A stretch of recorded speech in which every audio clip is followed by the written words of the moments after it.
শেখ হাসিনা ক্ষমতাচ্যুত হয়ে এখন ভারতের আশ্রয়ে নির্বাসিত বিলাসবহুল জীবন কাটাচ্ছেন। শুধু তিনি নন, তার ঘনিষ্ঠ আওয়ামী লীগ নেতারাও যেন কলকাতার নিউ টাউনে গড়ে তুলেছেন নতুন সংসার, যেন একেবারে নতুন বিবাহিত দম্পতির মতো। নতুন ফ্ল্যাট, নতুন রুটিন, নতুন পরিকল্পনা। সম্প্রতি প্রকাশিত আন্তর্জাতিক সংবাদ মাধ্যম দ্য প্রিন্টের এক প্রতিবেদনের বরাতে এসব তথ্য জানা গেছে। প্রশস্ত সড়ক, সস্তায় ফ্ল্যাট, জিম আর শপিং মল, সব মিলিয়ে নিউ টাউনই যেন হয়ে উঠেছে নির্বাসিত আওয়ামী নেতাদের নিরাপদ ঘাঁটি। সাবেক তথ্য প্রতিমন্ত্রী মোহাম্মদ এ আরাফাত প্রতিদিন ব্যস্ত থাকেন শুধু দলীয় কাজে। দ্য প্রিন্টকে আরাফাত বলেন, ঘুম খাওয়া কিছু নেই, শুধু কাজ, কাজ আর কাজ। একটাই লক্ষ্য, শেখ হাসিনাকে ফিরিয়ে আনা। সাবেক স্বরাষ্ট্রমন্ত্রী আসাদুজ্জামান খান কামালকেও নিয়মিত দেখা যাচ্ছে কলকাতায়। দ্য প্রিন্টের স্থানীয় সূত্র বলছে, তিনি এখানে পরিবার নিয়ে ফ্ল্যাট ভাড়া নিয়েছেন এবং প্রতি সপ্তাহে দিল্লি যান উচ্চ পর্যায়ের বৈঠকে অংশ নিতে। তার ঘনিষ্ঠদের উদ্দেশ্যে বারবার তিনি বলছেন, আমরা এখানে আরাম করতে আসিনি, টিকে থাকতে এসেছি, আবার লড়াইয়ে নামতে।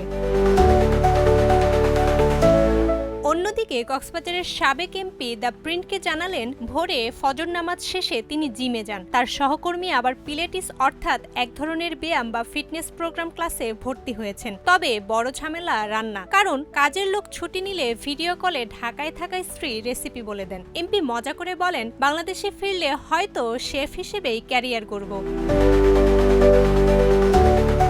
এমনকি আওয়ামী লীগের সাবেক এক তরুণ এমপি ব্যস্ততার ফাঁকে দিল্লি গিয়ে টাক মাথায় চুল গজানোর জন্য হেয়ার ট্রান্সপ্ল্যান্ট করেও এসেছেন। তিনি দ্য প্রিন্টকে বলেন, এই দুঃসময়ে নতুন চুল অন্তত আনন্দ দিয়েছে। শুধু কলকাতা নয়, কানাডার অটোয়াতেও নতুন জীবন শুরু করেছেন সাবেক কূটনীতিক হারুন আল রশিদ। ফেসবুকে নিয়মিত সরকারের সমালোচনা করছেন, পাশাপাশি লিখে ফেলেছেন বাংলাদেশ নিয়ে একটি ডিস্টোপিয়ান উপন্যাসও।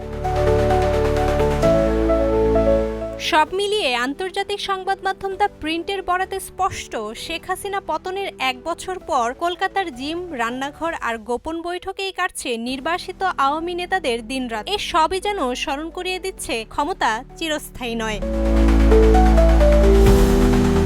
জান্নাতুল মাওয়া, প্রজন্ম 24।